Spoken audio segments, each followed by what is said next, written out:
नमस्कार, news one India में आपका स्वागत है। आपके साथ मैं धर्मराज सिंह। बुलेटिन में सबसे पहले हम बात करेंगे ओबीसी मोर्चा की। अयोध्या में ओबीसी मोर्चा की बैठक होनी थी, बैठक का समापन हो गया है और इस समापन सत्र को उत्तर प्रदेश के मुख्यमंत्री योगी आदित्यनाथ ने संबोधित किया। अपने संबोधन में योगी आदित्यनाथ ने कहा कि बीजेपी सरकार ने हर वर्ग का विकास किया। ये आपको दिखा रहे हैं, ये बड़ी बातें जो अपने संबोधन में मुख्यमंत्री योगी आदित्यनाथ ने कहा है। उन्होंने समापन सत्र को संबोधित किया और अपने संबोधन में कहा कि बीजेपी सरकार ने हर वर्ग का विकास किया है, विकास में किसी तरीके का भेदभाव नहीं किया गया है। यूपी एक्सपोर्ट का आज की तारीख में हब बन चुका है। यूपी में भारी भरकम निवेश हुआ है और निवेश का मतलब आप समझिए कि जब निवेश होते हैं तब सीधे सीधे रोजगार का सृजन होता है, रोजगार बढ़ता है। उन्होंने कहा सबका साथ सबका विकास होना चाहिए, हमने सारे वर्ग का विकास किया है। इस बार दिवाली पर 7.5 लाख दीपक जले। अयोध्या का प्रजापति समाज ये दीपक बना रहा है। उन्होंने कहा कि चीन के सामानों को प्रजापति समाज ने टक्कर दी है। आत्मनिर्भर भारत मिशन में प्रजापति समाज की भूमिका काफी अहम है।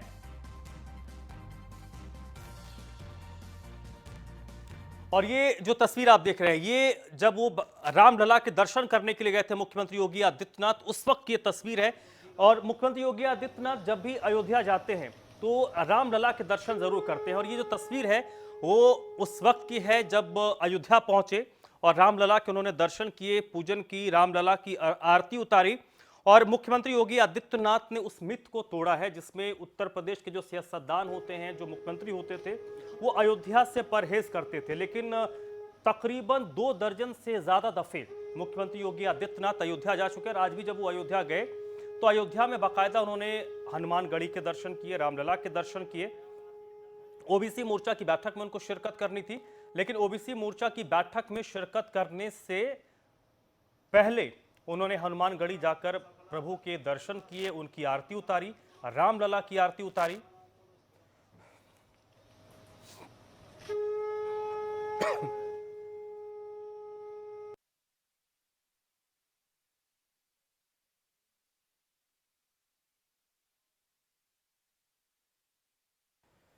तो मुख्यमंत्री योगी आदित्यनाथ आज अयोध्या में थे। अयोध्या में ओबीसी मोर्चा की बैठक के समापन सत्र को मुख्यमंत्री ने संबोधित किया।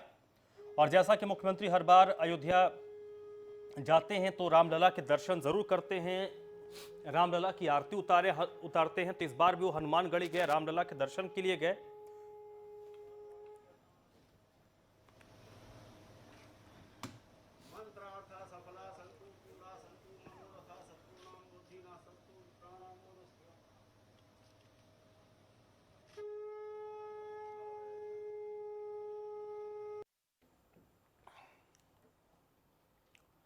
और चलिए आपको सीधे ले चलते हैं मुंबई, जहां पर गणेश चतुर्थी के मौके पर भगवान गणेश की प्रतिमा का विसर्जन हो रहा है। हालांकि विश्व प्रसिद्ध ये जो गणेश विसर्जन है वो इस बार कोविड के कारण कोविड की भेंट चढ़ा है। लेकिन ये तस्वीरें इस वक्त आपको दिखा रहे हैं, ये हैदराबाद की तस्वीर है। खास तौर पर मुंबई का हम जिक्र इसलिए करते हैं क्योंकि जब गणेश पूजा की बात होती है, गणेश पंडालों की बात होती है, गणेश की प्रतिमाओं की बात होती है, तो मुंबई का जिक्र सबसे पहले होता है। और ये हैदराबाद की तस्वीर आपको दिखा रहे हैं जहां पर भगवान गणेश का विसर्जन हो रहा है। गणेश चतुर्थी के बाद अब जाकर विसर्जन 10 दिनों तक प्रतिमा रखने का रिवाज है हिंदू धर्म में। और हालांकि कुछ लोग 2 या 3 दिन की पूजा के बाद विसर्जन कर देते हैं, लेकिन मूल रूप से जो मुंबई और महाराष्ट्र में भगवान गणेश की पूजा होती है, पूरे 10 दिन तक भगवान गणेश की पूजा होती है। लेकिन 2020 और 2021 ये 2 साल कोविड के कारण पूरी तरीके से जो गणेश प्रतिमा है वो उसकी भेंट चढ़, गणेश पूजा कोविड के भेंट चढ़ गई है। और इसकी तस्वीर इस वक्त आप देख रहे हैं, ये हैदराबाद की तस्वीर आपको दिखा रहे हैं। और ये तस्वीर है भगवान गणेश के विसर्जन की। तो भगवान गणेश का विसर्जन हो रहा है और ये इस तरीके की तस्वीर पूरे देश में इस वक्त नजर आ रही है। लेकिन बड़ी बात यह है क्योंकि इस बार की जितनी भी पूजा है, त्यौहार है, वो कोविड के दौर में हो रहा है, इसलिए आप 2 साल पहले जिस तरीके की भव्यता देखते होंगे उस तरीके की भव्यता इस बार नजर नहीं आ रही है। बाराबंकी की रुख करते हैं जहां पर गणेश प्रतिमा के विसर्जन के दौरान एक बड़ा हादसा हो गया। यहां पर एक महिला समेत 5 लोगों की मौत हुई है। बड़ा हादसा हुआ है बाराबंकी में। यहां पर भगवान गणेश के प्रतिमा का विसर्जन हो रहा था। एक महिला समेत 5 लोग कल्याणी नदी में डूब गए। ये दर्दनाक हादसा हुआ है। फिलहाल जैसे ही इसकी जानकारी स्थानीय प्रशासन को मिली है, स्थानीय प्रशासन मौके पर पहुंचा है। गोताखोरों को बुलाया गया है। मसौली थाना क्षेत्र का यह मामला है, जहां पर ये नदी है जिसमें विसर्जन के दौरान ये हादसा हुआ है। लोगों की भीड़ इस वक्त इकट्ठा हो गई है। पुलिस वाले भी मौके पर पहुंचे हैं। गोताखोरों को भी बुलाया गया है। महिला समेत टोटल 5 लोग हैं। फिलहाल रेस्क्यू किया जा रहा है ताकि जो बॉडीज हैं उनको रिकवर किया जा सके, उनको बाहर निकाला जा सके। ये तस्वीर इस वक्त जो हमने आपको दिखाया, ये बाराबंकी की है। एक दुखद हादसा है। महिला समेत 5 लोग कल्याणी नदी में भगवान गणेश की प्रतिमा के विसर्जन के दौरान डूब गए हैं। यह हादसा हुआ है और जैसे ही स्थानीय प्रशासन को इसकी जानकारी हुई है, स्थानीय प्रशासन मौके पर पहुंचा है और रेस्क्यू किया जा रहा है। रेस्क्यू ऑपरेशन इस वक्त किया जा रहा है। अभी तक बॉडी रिकवर नहीं हुई थी, जब तक हमारे पास अपडेट है।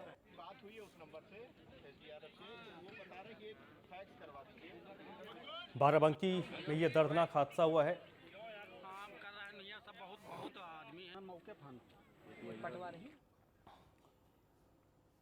और इस वक्त भोलानाथ मेरे साथ बाराबंकी से जुड़ रहे हैं इसी पर अपडेट के साथ। भोलानाथ, हादसा हुआ कैसे? प्रत्यक्षदर्शी क्या बता रहे, कैसे ये घटना हो गई? देखिए, बिल्कुल ये मसौली थाना क्षेत्र के शहादतगंज का मामला है, जहां पर गणेश प्रतिमा विसर्जन के लिए शहादतगंज से तकरीबन 10 से 15 लोग एक कल्याणी नदी पड़ती है जहां पे आए थे। जिसके बाद कल्याणी नदी में हम आपको तस्वीरें देख रहे हैं, एक्सक्लूसिव न्यूज वन इंडिया की तस्वीरें हैं, जहां पे यहाँ पे कल्याणी नदी में मूर्ति विसर्जित करने आए थे। जिसके बाद मूर्ति विसर्जन के दौरान एक महिला समेत 5 लोग नदी में चले गए। अभी तक जो स्थानीय गोताखोर है, लगातार स्थानीय गोताखोर तलाश कर रहे हैं। एक महिला जो है, महिला की बॉडी को रिकवर कर लिया गया। अभी 4 लोग लापता है। जैसे ही प्रशासन को सूचना मिली, प्रशासन आनन फानन में जी। खुद यहाँ पर पुलिस अधीक्षक यमुना प्रसाद आए हैं और लगातार वो अभी पीएससी बोर्ड भी यहाँ पे पुलिस अधीक्षक के द्वारा मंगवाई जा रही है, ताकि एनडीआरएफ फोर्स भी बुलाई जा रही है, ताकि जल्द से जल्द बाकी लोगों का रिकवर कर लिया जाए। चलिए भोलानाथ, बहुत बहुत शुक्रिया आपका इस जानकारी के लिए। तो फिलहाल अभी तक 4 लोगों को की जो बॉडी है वो रिकवर नहीं हो पाई है। बहुत बहुत शुक्रिया आपका। आगे भी हम आपके पास अपडेट के लिए आएंगे। चलिए बढ़ते आगे हैं। अगली खबर बरेली से है, जहां पर पैसे के विवाद में गोली चली है, फायरिंग हुई है। बरेली की अपडेट आपको बता रहे हैं। बरेली की अपडेट देखिए, जहां पर पैसे का ये विवाद बताया जा रहा है और पैसे के विवाद में फायरिंग हुई है और इस फायरिंग में गोली लगने से 9 लोग घायल हुए हैं। यानी कि जो गोलीबारी हुई है वो 2 तरफा हुई है, 2 तरफ से गोलियां चली है। फिलहाल 9 लोग घायल हैं और सभी घायलों को नजदीकी अस्पताल में एडमिट करवाया गया, उनको भर्ती करवाया गया है और इस मामले में 8 लोगों को गिरफ्तार भी किया गया है। ये अपडेट इस मामले पर है कि 8 लोगों को गिरफ्तार किया गया है और बड़ी संख्या में पुलिस बल को तैनात किया गया है। ये मामला शीशगढ़ थाना क्षेत्र के धर्मपुर गांव की है, जहां पर पैसे के विवाद में गोली चली है और गोलीबारी में 9 लोग घायल हुए हैं। यानी कि 9 लोग घायल हैं, इसका मतलब जो गोली चली है वो 9, इसमें 2 तरफ से गोली हुई और फायरिंग ज्यादा हुई होगी, तभी 9 लोगों को गोली लगी है, 9 लोग घायल हैं। फिलहाल ये जांच का विषय हो सकता है कि असलहा कौन से थे, लोगों को किस तरीके की चोट आई है, गोली किसको कहां पर लगी है। अभिषेक इस वक्त मेरे साथ बरेली से जुड़ चुके हैं इसी पर अपडेट के लिए।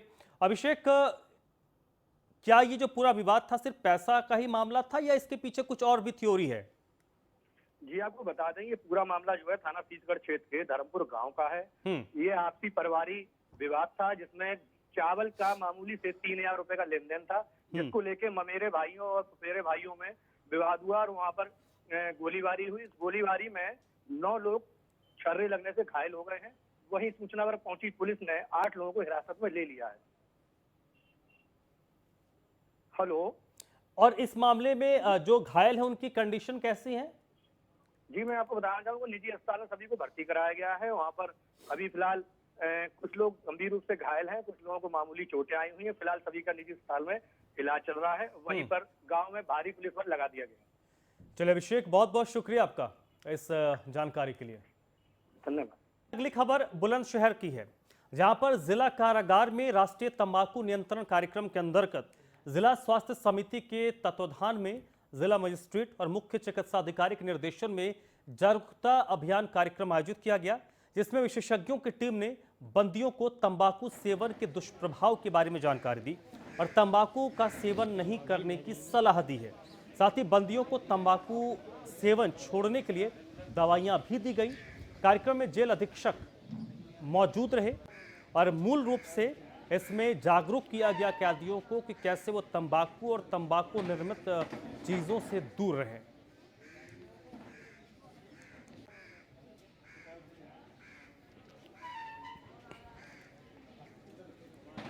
कारागार में बंदियों को तंबाकू का सेवन छुड़ाने के लिए राष्ट्रीय तंबाकू नियंत्रण कार्यक्रम के अंतर्गत एक कार्यक्रम का आयोजन किया गया, जिसमें जिला स्वास्थ्य समिति की तरफ से एक टीम द्वारा समस्त बंदियों को तंबाकू सेवन से होने वाले नुकसान और खतरों तथा उसे छुड़ाने के संबंध में उन्हें काउंसलिंग की गई। कारागार में बंदी वही एडवोकेट रविंद्र भाटी ने प्रदेश के मुख्यमंत्री योगी आदित्यनाथ को एक चिट्ठी लिखी है।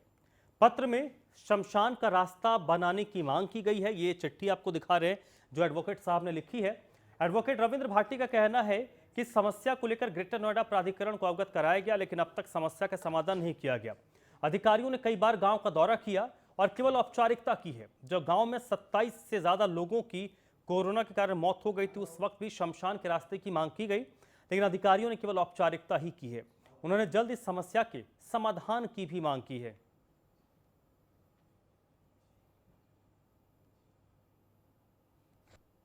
जब कोरोना काल हुआ था तो गांव में बहुत सारी जो साथी कोरोना काल में समा गए थे और उनकी डेथ हुई थी। एक महीने में 26 से 27 से ज़्यादा लोगों की हमारे गांव जलालपुर से व अन्य गांवों में ये स्थिति थी। तो उस समय जो हमारे शमशान घाट का रास्ता है वो बहुत ख़राब था और नोएडा के अधिकारियों से सीओ को लेटर लिखकर इससे अवगत कराया था। ग्रेटर नोएडा के अधिकारी आए, उन्होंने दौरा किया, लेकिन एक भी रुपया गांव जलालपुर में शमशान घाट के रास्ते पर या अन्य जो रास्ते जिनमें कीचड़ भरी रहती है, जिनसे हमारे गांव के लोगों को गंभीर रोग होते हैं, उस पर एक भी काम नहीं किया गया है। मुझे लगता है कि हम प्राधिकरण के एजेंडे में ही नहीं है। जब मेरठ के चित्तौड़ विधानसभा क्षेत्र के गांव नगलामल में बीजेपी सरकार की ओर से किए गए कार्य को लेकर जनता ने संतुष्टि जताई है। किसानों ने कहा है कि गन्ना का भुगतान समय पर बीजेपी सरकार में हो रहा है और सरकारों में जिस तरह से गन्ना का पेमेंट किसानों के लिए सिरदर्द बना रहता था, आज की स्थिति में समय पर गन्ने का भुगतान चीनी मिल कर रहे हैं। किसानों ने कहा कि बीजेपी सरकार आने के बाद गुंडागर्दी खत्म हो चुकी है। वो बिजली को लेकर क्षेत्र के लोगों ने संतुष्टि जताई है। वे ग्रामीणों का कहना है कि बीजेपी ही एक ऐसी सरकार है जो ग्रामीण और देहात क्षेत्र में विशेष तौर पर विकास पर ध्यान देती है।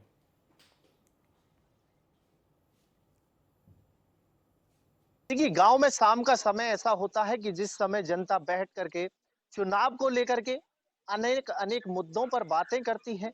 सरकार को लेकर के क्या कामकाज हुए हैं और कौन सी सरकार कितनी जनता के लिए लाभदायक है, तो उसी के लिए देखिए यहाँ पर लोग बैठे हुए हैं, उनसे भी बात करेंगे। युवा भी हैं।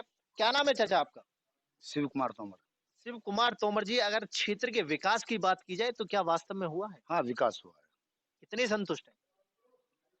संतुष्ट है, बस संतुष्ट है। आपका क्या नाम है? राहुल तोमर। राहुल तोमर जी, देहात क्षेत्र में चोरी की वारदात बहुत ज्यादा हुआ करती थी, बीजेपी सरकार में कितनी देखने को मिल रही है? अब तो कोई सुना नहीं है चोरी के लिए। कोई सुना, कोई किसी की भैंस नहीं, किसी गाय नहीं, कोई लूटपाट, कुछ सुना नहीं है। हरवीर सिंह। हरवीर जी, क्या मानते हैं कि सरकार कितनी सक्षम है विकास को लेकर? विकास को लेकर काफी सक्षम है। महंगाई लगातार बढ़ती जा रही है, किसान रोड पर बैठे हुए हैं, आपका क्या मानना है? नहीं, किसान तो ये तो खैर गलत है कि रोड पर बैठना तो उचित नहीं है। बाकी किसान के लिए मदद काफी सरकार कर रही है। सरकार के पक्ष में है। सरकार के आपके क्या नाम है चाचा? तेजपाल सिंह। तेजपाल जी, क्या वास्तव में जो ये बता रहे हैं आपके पड़ोसी, क्या सही कह रहे हैं? सही कह रहे हैं, बिल्कुल सही कह रहे हैं। किसान के आप सपोर्ट में हैं? हाँ जी, हम किसान हैं, किसान सपोर्ट में, सरकार के सपोर्ट में? सरकार के सपोर्ट में। किसान की चर्चा चल रही है। किसान ये जो बैठे हुए हैं ये बेकार हैं, ये सब राजनीति है। ये तो राजनीति कर रहे हैं। अच्छा। हाँ, ये सारे दल जो राजनीति कर रहे हैं। कोई भी काला कानून नहीं है, कोई भी। क्या काला कानून है, बताओ क्या? अच्छा, आपका क्या नाम है? कृष्णपाल सिंह नाम है मेरा। खेती करते हैं ना? जी हाँ। जो सरकार का साफ कहना है कि किसानों के लिए अनेक सुविधाएं दी जा रही हैं, क्या वास्तव में मानते हैं कि सरकार सुविधा दे रही है? सरकार ने धान का भाव निश्चित किया, धान की खरीद की, सब चीज की खरीद की है। गन्ने का मूल्य किसान को दिलाया, भरसक प्रयत्न किया। आज के समय की बात की जाए कि महज 6 महीने बचे हैं इलेक्शन के, तो क्या मानेंगे, क्या आशा करते हैं कि ये और हमारे काम हो जाएं सतवीर त्यागी जी की जो निधि है उसके द्वारा? सतवीर त्यागी जी की जो निधि है वो इसे लगवा रहे हैं, और जो शेष बचे कार्य हैं वो सभी पूर्ण हो जाएंगे। क्या कहना चाहेंगे सरकार को लेकर के? क्या मानना है विधायक के कार्यों को लेकर के? बढ़िया काम है। बढ़िया काम कराए हैं। क्या करते हैं आप? खेती करते हैं जी। खेती करते हैं। रोड पर किसान बैठे हुए हैं, उनका समर्थन नहीं करेंगे? नहीं जी।